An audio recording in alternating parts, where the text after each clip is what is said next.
माँ जरा 10,000 रुपये तो देना, मुझे अपने दोस्त को पार्टी देनी है, कमरे से निकलते हुए जूही ने कहा। हाँ बेटी, अभी लाती हूँ, कहते हुए कुसुम जी जाने लगती। तभी रसोई से बाहर आते हुए रश्मि कहती, रुकिए माँ जी और दीदी, आप 2 दिन पहले ही तो माँ जी से 15,000 रुपये लेकर गई थी और आज फिर से 10,000 रुपये मांग रही हैं। तब जूही कहती, माँ देखिए अपनी बहू को, इनकी जवान कुछ ज़्यादा चल रही है। तब कुसुम जी कहती, तू होती कौन है मेरी बेटी को रोकने टोकने वाली?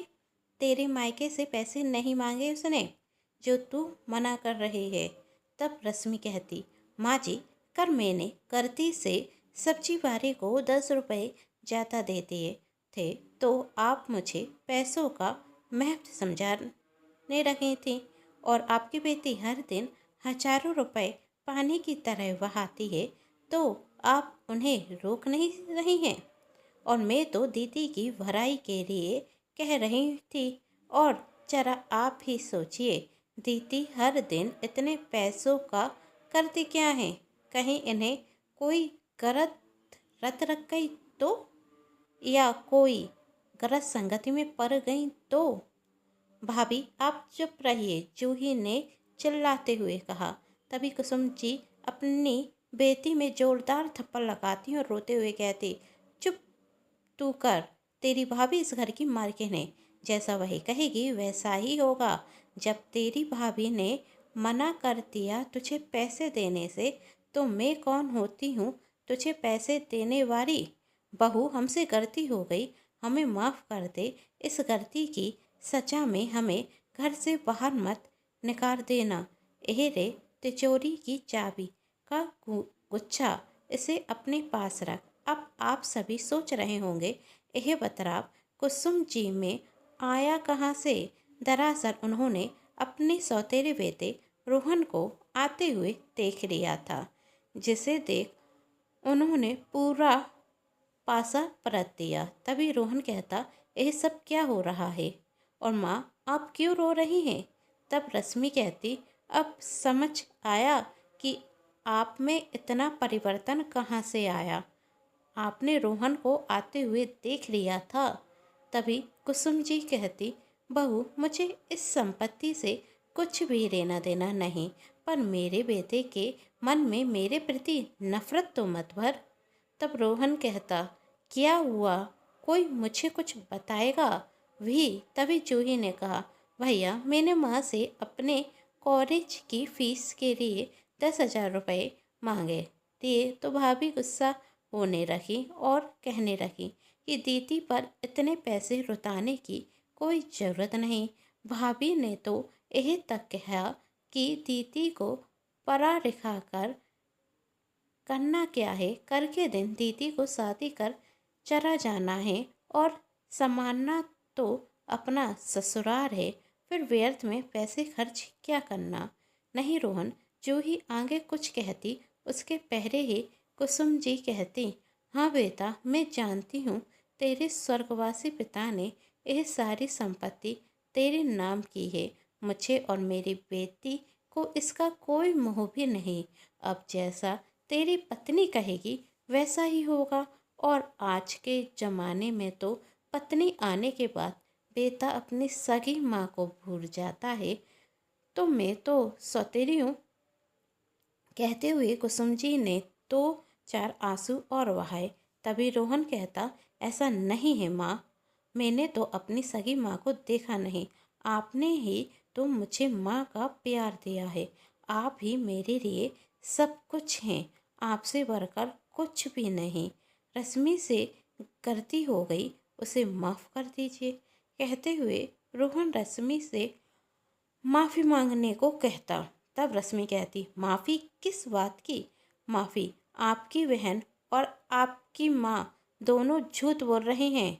आपके पीठ पीछे यह दोनों आपकी बुराई करते हैं। आपको कम अकल बुद्धू न जाने क्या क्या कहते हैं और आपको देखते साथ मगरमच्छ के आंसू निकालना शुरू कर दिए। बस रश्मि, मेरी माँ के विरुद्ध मैं कुछ नहीं सुनूंगा तो मैं भी ऐसे घर में नहीं रहूंगी जहाँ सच बोलने वाले को ही झूठा कहा जाए।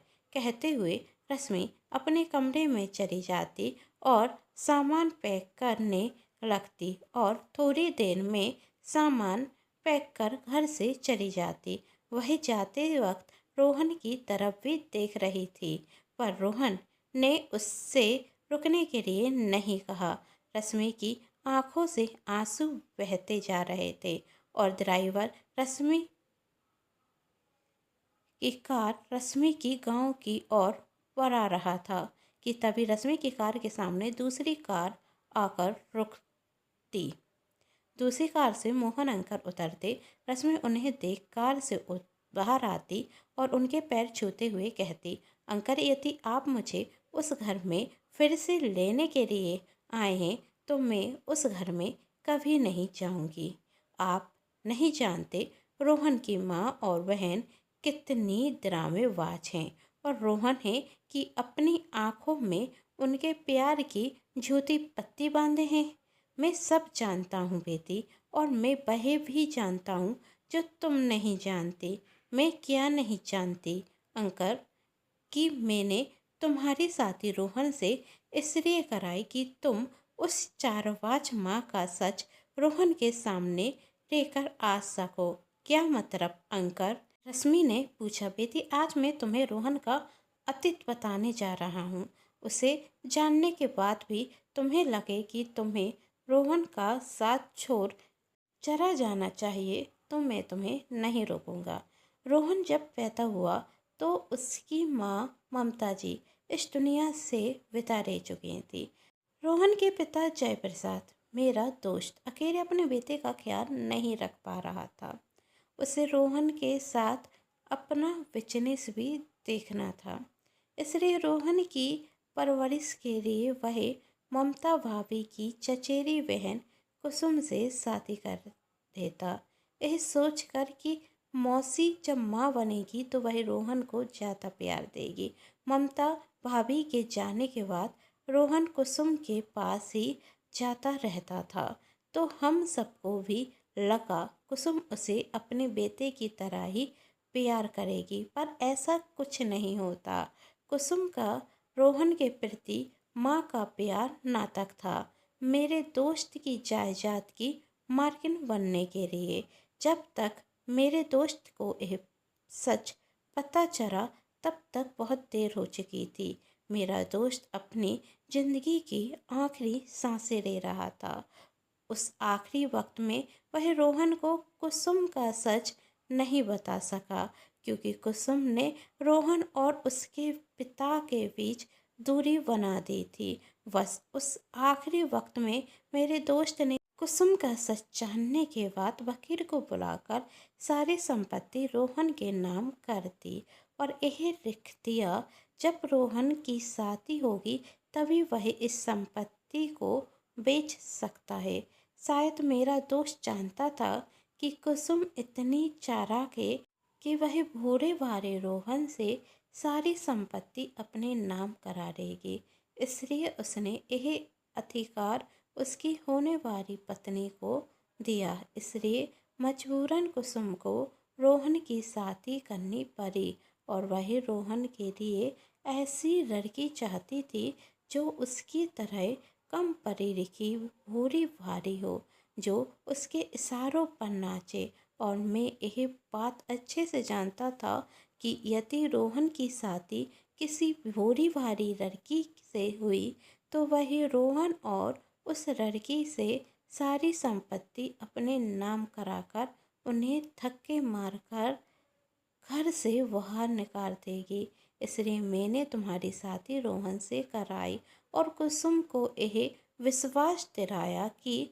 तुम बिल्कुल वैसी ही गांव की भोली भाली लड़की हो जैसी लड़की वह रोहन के लिए चाहती है। मैं यह बात बहुत अच्छे से जानता था कि तुम गांव की भरे हो, पर सही के साथ सही और गलत के साथ गलत करना बहुत अच्छे से जानती हो।